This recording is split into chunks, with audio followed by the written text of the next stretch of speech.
पिछले भाग में आपने देखा कि कैसे विजयनगर के लोग बेरोजगारी दूर करने बाबा के पास जाते हैं और बाबा उनको सोने की भैंस दे देते हैं।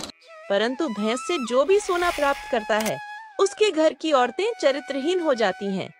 अब आगे, जैसे ही ब्रजेश को पता लगता है कि सोने की वजह से उसकी बहन और बीवी का चरित्र खराब हो गया है, तो वह दीनू के घर की तरफ दौड़ पड़ता है, क्योंकि दीनू भैंस को अपने घर ले गया था ताकि वो भी सोना प्राप्त कर सके। क्योंकि दीनू को बाबा की बातों पर भरोसा नहीं था, लेकिन ब्रजेश को अब बाबा की बातों पर पूरा भरोसा हो गया था। ब्रजेश अपनी बीवी और बहन की इज्जत को खो चुका था। इसका जिम्मेदार भी वही था। अब ब्रजेश दीनू के घर पहुंचता है और देखता है कि दीनू ने भैंस ने सोना प्राप्त कर लिया है और वो बहुत खुश भी है। सत्यानाश, मेरी गलती तूने भी दोहरा दी दीनू। बर्बाद हो गए हम। बर्बाद हो गए? अरे कैसी बर्बादी भाई, यूं बोल कि आबाद हो गए हम। सोना ही सोना है अब हमारे पास। अरे दीनू, तू नहीं जानता पागल, हमने अपने पैरों पर कुल्हाड़ी मार ली। पागल थे हम जो बाबा की बात नहीं समझे। देख भाई, तू क्या बोल रहा है, मेरी समझ से बाहर है। याद कर बाबा ने क्या बोला था। हाँ हाँ, सब याद है मुझे, लेकिन क्या हो गया अब?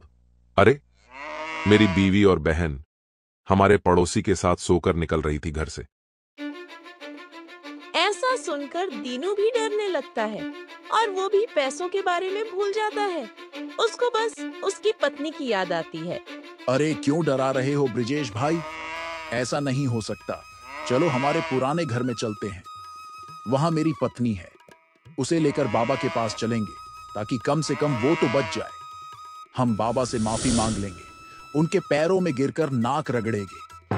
हमसे बहुत बड़ी गलती हो गई जो हमने अपनी औरतों की इज्जत से ज्यादा महत्व पैसों को दिया। अब दोनों वहाँ पर आ जाते हैं जहाँ दीनू की पत्नी थी, लेकिन दोनों चौंक जाते हैं क्योंकि दीनू की पत्नी उसके पड़ोसी के साथ सो रही थी। दीनू पागल सा हो जाता है। दोनों घर से बाहर आ जाते हैं। ब्रिजेश भाई, अपनी पत्नी पर गुस्सा करने से क्या फायदा, गलती तो मेरी ही है। मैंने ऐसी भैंस बाबा से ले ली जिसके साथ हमें अभिशाप भी मिला था कि हम यदि भैंस से सोना लेंगे तो हम अपनी स्त्रियों का चरित्र खो देंगे। लेकिन अब क्या करना है दीनू, हम तो बर्बाद हो गए। हम भैंस को वापस कर देंगे बाबा को, ताकि हमारे घर की स्त्रियों पहले जैसी हो जाए। हाँ, यही ठीक रहेगा।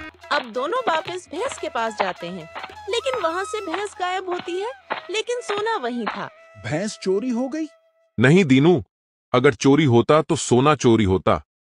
ये भैंस तो शायद कलवा ले गया होगा, क्योंकि हमारे बाद भैंस को घर पर रखने की बारी कलवा की थी। अब दोनों कलवा के घर की तरफ दौड़ पड़ते हैं ताकि कलवा के घर को बचा सकें।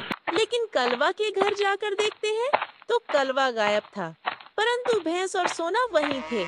अरे ये क्या, भैंस से सोना भी ले लिया कलवा ने, लेकिन वो है कहाँ? जैसे ही दोनों आगे जाते हैं तो क्या देखते हैं, कलवा बैठा रो रहा है। उसकी पत्नी पास में खड़ी रो रही है और एक आदमी बेहोश पड़ा है। अरे कलवा, ये क्या माजरा है? कुछ माजरा नहीं ब्रिजेश, हम बर्बाद हो गए। हमने बाबा की बातों को गलत समझा, सब कुछ खत्म हो गया। हमें सब पता है, लेकिन हम आगे को होने वाले नुकसान से बच सकते हैं। चलो बाबा के पास, हम भैंस को वापस कराते हैं।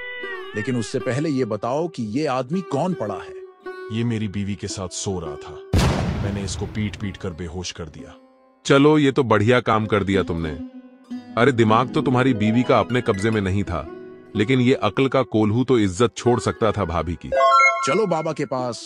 अब सभी बाबा के पास जाते हैं। आ गए तुम लोग, मेरी बातों का भरोसा नहीं था तुम्हें। बाबा हमें माफ कर दो, हम समझ चुके हैं कि असली गहना तो इज्जत होती है, सोना चांदी और पैसा नहीं।